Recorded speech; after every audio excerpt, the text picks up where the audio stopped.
Original.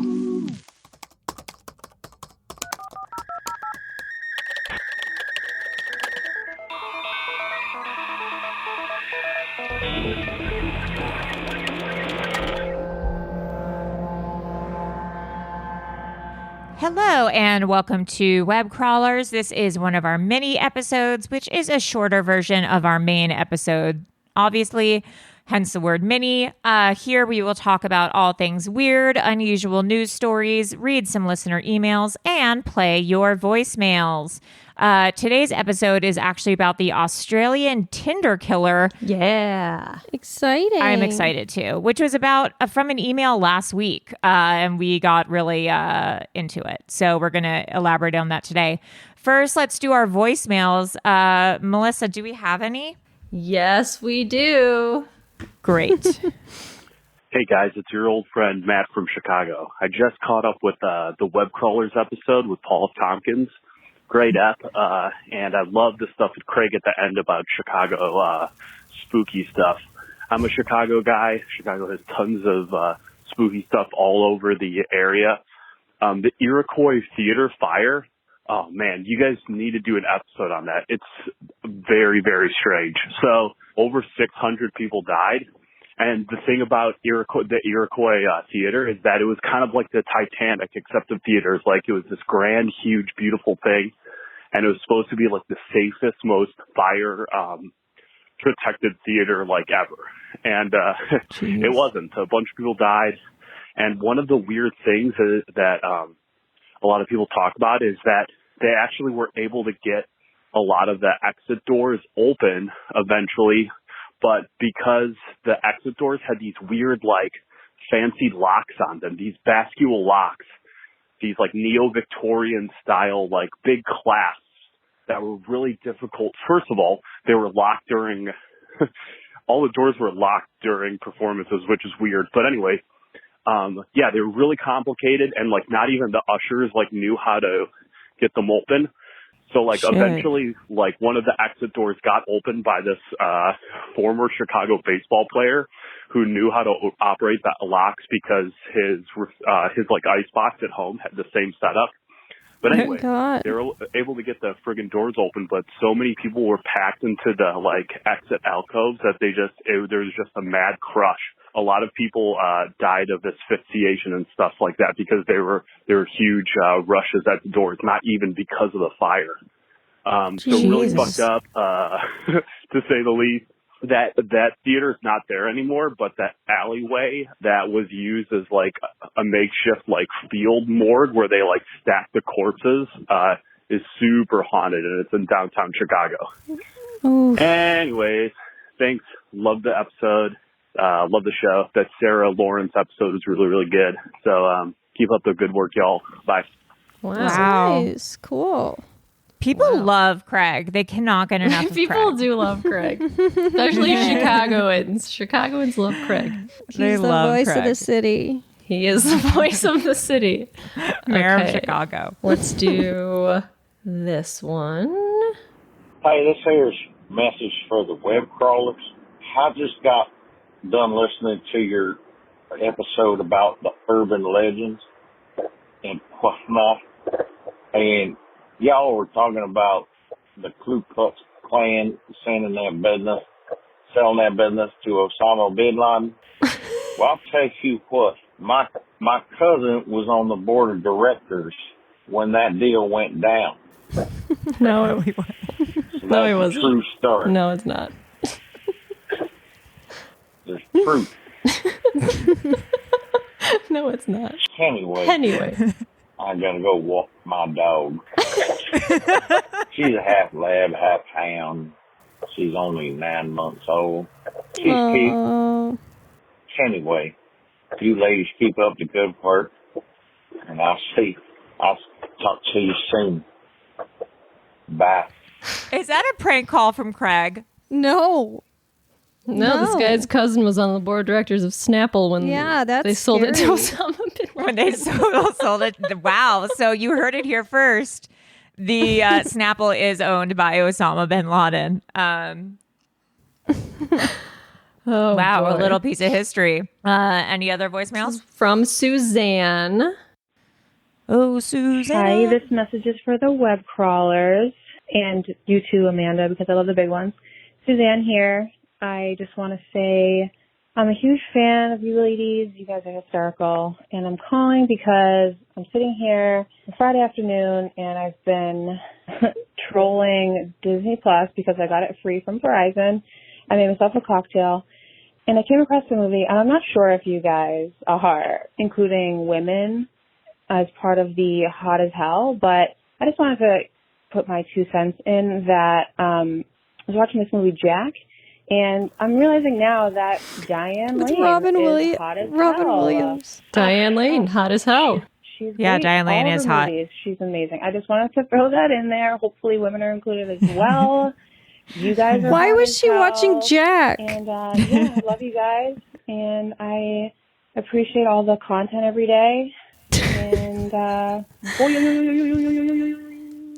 That's such a funny movie to pick of all the movies on Disney Plus. Like That's see, the like first just one. You're like, ooh, I have a Disney Plus subscription. I'm gonna like even just go to the poster and like imagine scrolling and being like, "That's the one. That's the one I'm gonna watch." Jack is the one where it's Robin Williams, Yeah. but he's actually a little boy. Yeah, yeah. but then he gets old real quick because he has It's a like the disease first in Benjamin it. Buttons. Because of an unusual disorder that has aged him 4 times faster than a typical human being, a boy looks like a 40-year-old man as he starts 5th grade at public school after being homeschooled. But this, if I remember this correctly, this movie was very like intense. Wait, do you see who it's directed by? Yes, it's Francis Ford Coppola. Francis Ford Coppola. Yes. What? That's funny. That's really funny that she's watching Jack. Like the Godfather, Francis Ford Coppola. Yeah. You should see these Apocalypse publicity Now. photos. Look at these publicity photos. Hold on, I'm going to send this to you. This is so funny. Like them doing this photo shoot. We should do a movie. We should do an 96. episode just on Jack. I saw it like a long time ago. Look at what I just sent you. Uh-oh, is Bill Cosby in it? No. Ooh. Is he? Yikes. Oh my God. He plays Yeah. Lawrence Woodruff. Oof. Jennifer Lopez is in it? Really? Oh, maybe. Fran maybe. Drescher? Are you All-star. the right movie? I feel like they're not in it. Diane Lane's so pretty. She is. She's really, really pretty. She's hot as hell. Yeah, Jennifer Lopez plays the teacher. Wow, Miss Marquez. Wow, 96 was a weird year. It really, really was. Wow. Well, who knew? Who knew? So we also have some emails. Melissa, who the emails from? We have an email from Anna. Subject is smiley faces in steamy mirror, Oh my God, no thank you. I already hate it. missing time plant, and grilled cheese, question mark. Oh my God. Says, hi, ladies of web crawlers. I wanted to send a story of a weird happening at my house. I got in the shower first, then my partner joined me. The water was hot, so it was Whoa, super sexual. steamy in my bathroom. Ooh, hot. I get out before him, and when I was drying off, I noticed something in the mirror. I said, "Aw, babe, that smiley face is cute." And he said, "What smiley face?"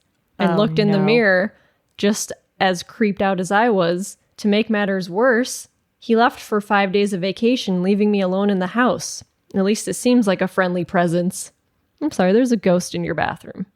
That's so scary. I also got to thinking of the glitches in the universe you're talking about. In the same house as the smiley face incident, we've had 2 weird glitches. We bought a time plan and put it on our kitchen counter. Both of us what? had a time. The what? the herb. Oh, THYME. THYME. Thyme, a thyme plant. And put it in our kitchen counter.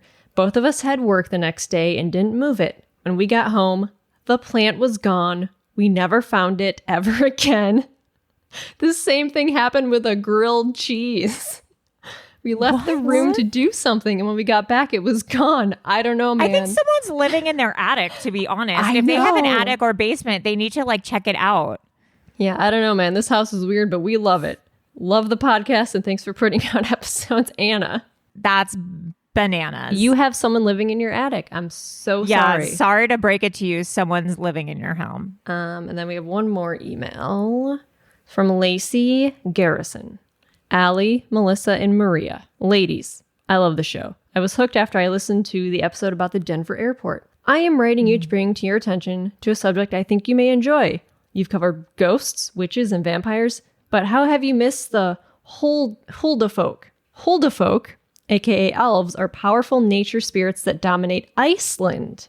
Oh. Icelanders must consult with the elves before building roads, dams, or houses, or suffer the wrath of elves. In the 1970s, 70,000 trout died when the elves exacted the revenge for a construction project the elves did not authorize. Wow, they're like city council. Yeah, elves are the OG NIMBYs. 62% of the people in Iceland believe elves exist or might exist. Oh my God. There's an Icelandic school where one can learn to spot elves. I found out about the school when I randomly watched Suze Orman tell a woman she could not afford to spend $4,000 to attend elf school. Oh no. How sad. There's a link. We have to find that clip. That's so funny. They sent it was me. Yeah, they put the link in the email. Elves are known to abduct human adults. I watched a documentary years ago that I cannot find, so you know it's true. A local musician in the documentary was sitting in a pub and he told the story about how he disappeared for years. He returned one day believing he had only been gone for one night. He said he had been taken to the court of an elven kingdom to play violin. He seemed very shaken when he told the story. This is crazy. Elves are also known for stealing human children and replacing them with changelings. Elves may have been blamed to just cover up actual cases of human child abuse. What? The old elf excuse. Yeah, the old elf. It was the elves. There's also a famous hoax involving photographs of fairies from the 1910s. Yeah, we talked about that. Sir Arthur Conan Doyle, who created Sherlock Holmes, was obsessed with the photos. There's a genetic condition called Williams syndrome that may be the historical basis of elves. People with Williams syndrome are described as charming, outgoing, happy, musically talented, and magical. Oh my God, I have that. You have Williams syndrome. Weird. I'm Googling it. Anyways, let's get into it. Love the podcast, Allie, Melissa, and Maria. You were getting me through a pandemic. Thank you for the laughs, Lacey. That's nice. Williams syndrome is a rare neurodevelopmental genetic disorder that features mild... Oh. There's a link to Time on here. It's how a real genetic disorder could have inspired fairy tales. Yes, because its appearance. It has nothing to do with being charming. Williams syndrome is a rare neurodevelopmental genetic disorder that features mild learning or developmental challenges, a high level of calcium in the blood and urine, and outgoing personality. People with Williams syndrome often have an elfin appearance with low nasal bridge. Oh, yes, I've heard of this. Yeah. They have upturned noses, high cheekbones, wide smiles, and pointed chins. So they look like what elves Yeah, they look like. elfin. Elfin, yes. Yeah. Okay, so today's episode is the Australian Tinder killer. On July 29, 2014, Warriena Wright, a 26-year-old from Wellington, New Zealand, flew to Australia for a friend's wedding. 3 days later, after swiping through Tinder, she got a match. It was 28-year-old Gold Coast carpet layer. What? Carpet layer? Carpet layer sounds like a... It sounds horny, right? Yeah, but or like an Olympic thing. He's like works in carpeting. That was his job. If you say, I thought Gold Coast carpet layer sounded either horny or like an Olympic sport, like Gable Tostee. His first message to her was, "You look delicious and want to do dirty things to you." Ew. Warriena was attracted to him, but she had no idea that he slept with more than 180 women in the past 4 years, keeping a list of names and dates of each encounter. Ew.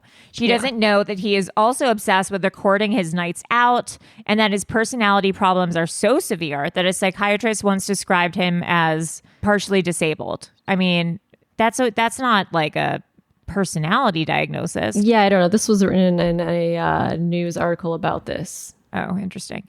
They met in Cavill Mall at 8:45 p.m. Nearly 6 hours later at 2:21 a.m., Warriena falls 14 stories to her death. Gable's background. Gable graduated from a private school in 2003. He was busted for making fake IDs. He made $30,000 off of them. Yeah. That's crazy. Well, I guess if you charge, I'm trying to think of how much I paid for my first fake ID. I paid I think I paid $100 for mine. Yeah, I think I paid $100. Yeah. Well, how much did you pay for yours, Maria? I didn't have one. You didn't have never one? Oh had my one. God. Wow, what No. a square. He goes to court, but he's given a slap on the wrist. White privilege, anyone? Yeah, I know, right? In 2009, he started seeing a psychiatrist for social anxiety, obsessive compulsive disorder, and depression. His psychiatrist, Ian Curtis, diagnosed him as ill-equipped to deal with people socially, with an autism spectrum disorder best described as Asperger's, which can manifest as difficulty with empathy and severe obsessive compulsive disorder. He also found Gable was hugely disadvantaged in the normal social world, a socially distant, emotionally estranged person with whom it was impossible to establish a clear-cut rapport. That's all quoted from his psychiatrist. He joined the forum bodybuilding.com, sick. He starts off by asking about fat burning supplements and exercise, etc., but eventually posts stuff about wanting to make friends and how to pick up girls. Gross. A few days later, he reports that he's been out with a friend and they'd picked up some girls but didn't have sex. A week later, with another woman, he tries a more aggressive approach to close the deal, and one night he posted, ended up rooting her in the back of my car. Assuming Does that rooting. mean having sex? Yeah. Gross. By June 2012, he slept with his 100th girl, but several Gold Coast nightclubs had banned him, with one manager describing him as creepy. Yeah, no shit. Yeah, that's not a good sign. In April 2013, he discovered Tinder. He wrote on the bodybuilding forum. I mean, like, this seems like the wrong venue. Sick of the this is like me going to like a vegan.org like cooking website and being like, yo, how are you guys doing it, like sucking dick? Well, like, bodybuilding.com is like, it's kind of like a Reddit in a way. Like it started off as like, but it's like a place for bros to go like talk about being bros. Yeah. Got it. It's like a pickup artist forum. Yes. It's like roids, girls and roids. Yeah, girls and roids. Sick of the totally frigid, time, money wasting bitches. This is what he wrote. Every girl has Tinder now and none of them are DTF anymore. When police seized Tostee's phone after Wright's death, they find Tinder interactions with more than 250 women in a year. That means he's just like swiping left on everyone. Yeah. I mean, swiping right on everyone. Yeah. He has motion detection cameras in his house, and he often leaves his cell phone on, recording everything in case he drinks too much and forgets what happens. Gross. Yeah, that's a weird thing that he does. Yeah.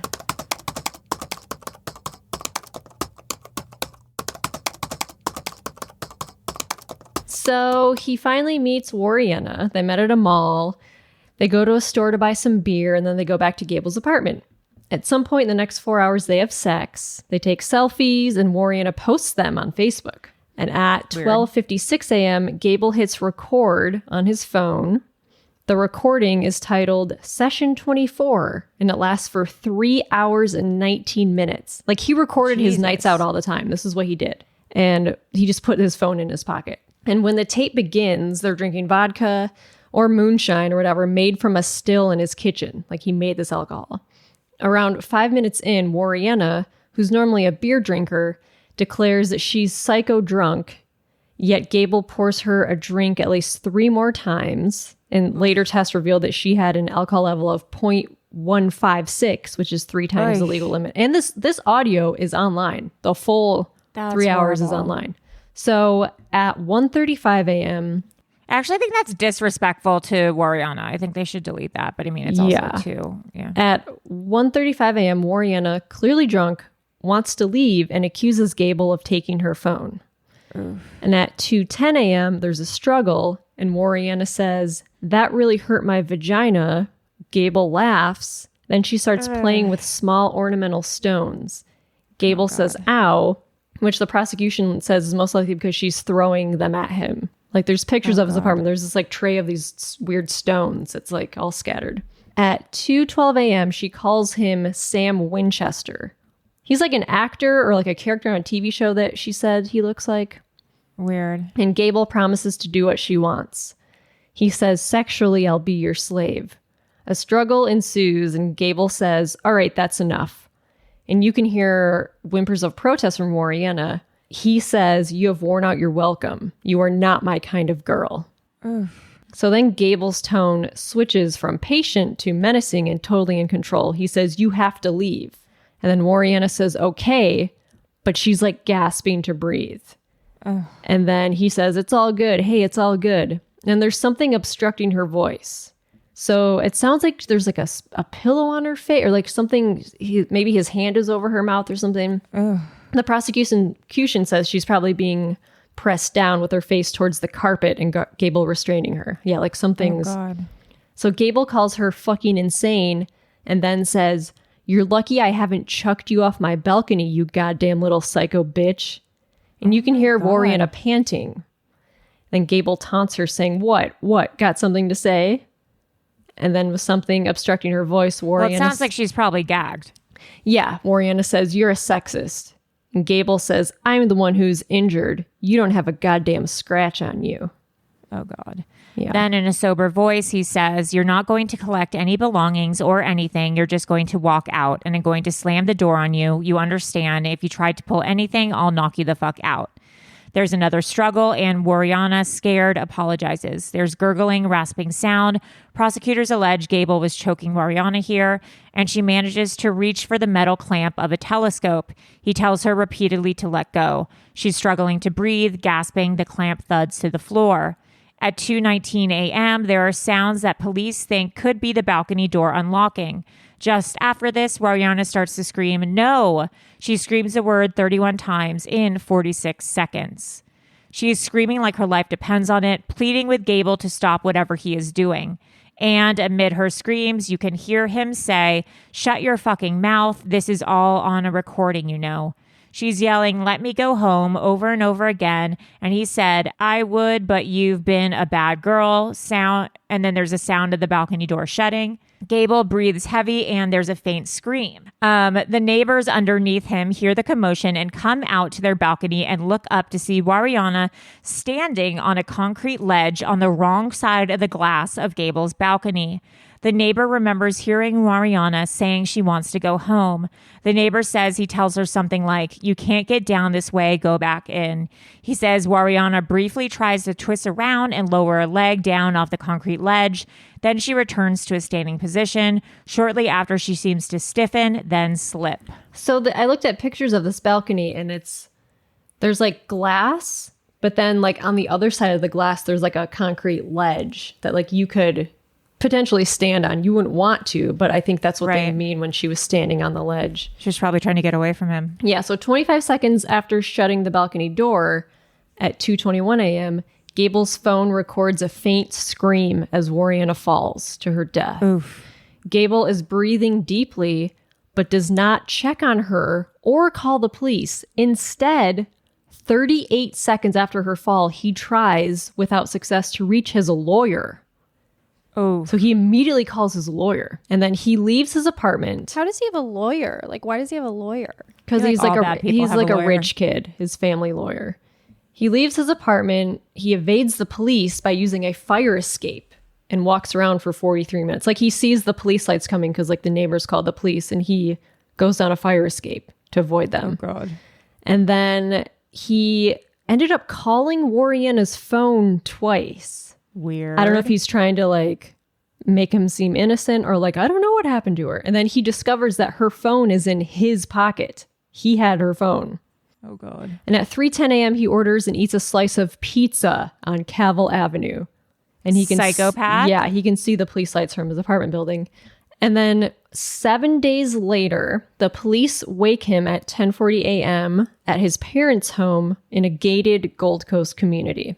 And then they arrest him for the murder of Warriena Wright. So at the trial, there's a jury of 6 women and 6 men. They deliberate for 4 days, and they acquit him of murder. I don't get it. So legal experts said a murder charge would always have been difficult to prove because the recording clearly shows Warriena was on one side of the balcony door and Gable's on the other. So the prosecutor argued that Gable's threats and intimidation provoked Warriena's actions, resulting in her death as much as if he had pushed her. Like they said, she was trying to get away from him, even though he didn't physically push her, like this resulted in her dying.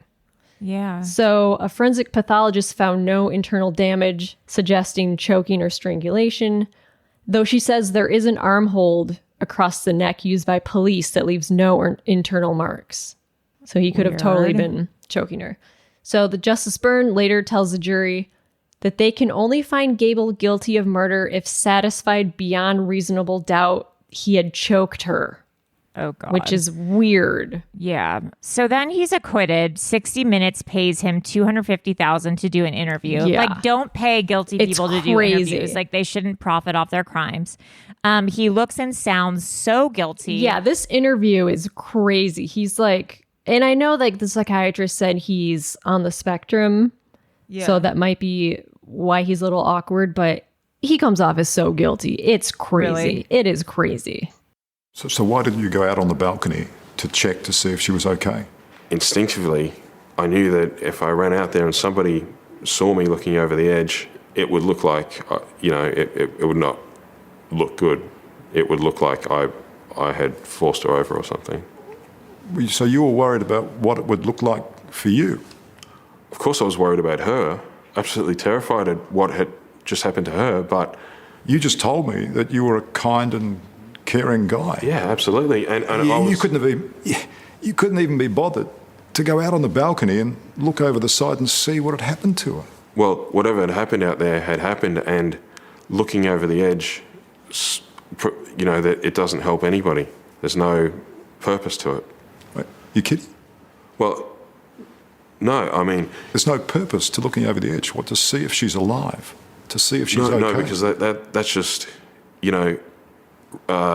knee-jerk curiosity. And you were so deeply concerned, Gable, that from her death scream to the next event, which was you calling your lawyer, was 35 seconds. Warriena's father wanted them to charge him with the right thing, false imprisonment resulting in death. Warriena Wright, she was all about dignity, equality, fairness, what's right. She was a technology literate, nerd who took photographs and drew. She liked Hello Kitty, eBay bargains, last minute road trips, and conspiracy theories. I feel like she's the same person as me. Yeah, she was hard with strong opinions, never retreating in an argument, but also soft. She had this motherly, wants to help you thing, said her friend, even if she didn't know someone very well. And she looked after her sister and her mom so much. Sucks. Then the psychopath rejoins Tinder. October 29th, he rejoins Tinder as Eric Thomas, and screenshots are shared with a warning. So people are sharing screenshots of him? Yes. In a February post last year, he wrote, the best cure for feminism is a good root, meaning like sex. Yeah. A good fucking, accompanied by a photo of a raised middle finger. He also referred to his murder acquittal in an online post saying the only thing I murder is pussy. Yeah, true. Yeah. New Year's Eve, his Tinder date called the police to remove him from her home because she felt uncomfortable. He was apparently wasted in talking about his acquittal, and he wouldn't leave her house. Yeah. He currently lives with his parents. Yeah, apparently this girl, this past New Year's Eve, this girl called the police because I guess she didn't know who he was at first, and then he started talking about this acquittal. Probably in a way that's whatever, I got acquitted, and was probably drunk and belligerent, talking about it. And she was like, you need to leave. And he wouldn't leave. Imagine you're a guy's over at your house, on a first date. And then he's like, oh my God, I got off jail for killing a girl once. I'd be like, oh my God, get out of my house. I'm so scared. That'd be horrible. But the audio, I listened to it, and there is an argument that they did charge him with murder, and her dad was like, they should have charged him with false imprisonment leading to death, which I think should have been the correct thing they should have charged him with. But I guess the Australian courts are they were getting criticized for not charging him with a higher crime. So it all sucked. I think he should for sure be guilty of false imprisonment resulting in death, because that's what happened. She was afraid of him. She was trying to get away from him. She went out on the balcony, and because why didn't she go out the front door? He wasn't letting her leave. I wonder if they could charge him again or if that would be double jeopardy. I don't think you can. Because, like, it's weird that he keeps mentioning the balcony. In this audio, he keeps talking about the balcony. Well, they could if they got new evidence. If they got new evidence, that's not double jeopardy. It's just if he's... Isn't it that he can't be convicted of murdering her? Yeah, I don't know. I only know about double jeopardy from that movie. Right. She wouldn't have gone, like, he opened the balcony door, like, for her. And I believe he probably, like, shoved her out there and, like, locked her out there. Yeah, I mean, also, this guy's clearly a bad dude. Like, also, like, what we learned in our last email, if you don't know about it, listen to our last episode, is that, like, he had a history of, like, roofing girls in clubs and, like, bringing them back to his place. If you have any, I mean, hopefully you don't, but if you guys have any scary Tinder stories or like online dating stories, please let us know because it's a scary world out there. Melissa, where can people reach us? They can email us at webcrawlerspod@gmail.com, or you can find us on Twitter and Instagram at webcrawlerspod. Or we're on Facebook, and then we got a Reddit group too. Cool, dude. And don't forget to donate to our Patreon, patreon.com/webcrawlers. And like and subscribe on Apple Podcasts. And don't forget to give us a review. I am Allie Siegel. I'm Melissa Stettin. And I'm producer Maria. Bye. Bye.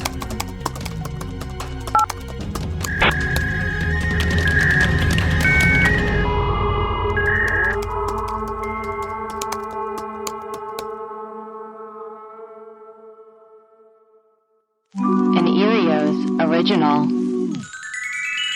Powered by Acast.